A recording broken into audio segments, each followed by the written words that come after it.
నిర్మల్ జిల్లా కల్లూరు పాతబురుగుపల్లి గ్రామాల మధ్య వ్యవసాయ క్షేత్రాలు అనుసంధానం చేస్తూ 30 ఏళ్ల క్రితం నిర్మించిన వంతెన కూలిపోయింది. దీంతో రైతులు పంట పొలాలకు వెళ్లేందుకు తీవ్ర ఇబ్బందులు పడుతున్నారు.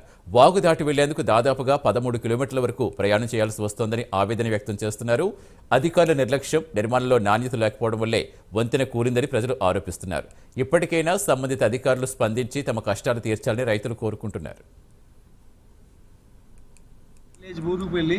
మండల్ నర్సాపూర్ నిర్మల్ జిల్లా నుంచి మాట్లాడుతున్నాను. 1 ఇయర్ నుంచి మిర్చి కూలిపోయింది. 1 ఇయర్ అవుతుంది. ఇప్పటివరకు కూడా ఏ నాయకుడు కానీ ఎవరు కానీ ఎటువంటి సాయం చేయలేదు.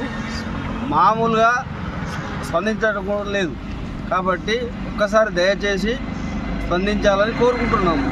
కాకపోతే కాలినడకనన్నా పోయేంత వరకన్నా కానీ శాంక్షన్ చేసి ఇచ్చి నడకతోటి వెళ్ళే దారి దాకన్నా కానీ తీసుకుపోయి ఇనుప బ్రిడ్జ్ అన్నా కట్టించి ఇవ్వాలని కోరుతున్నాము.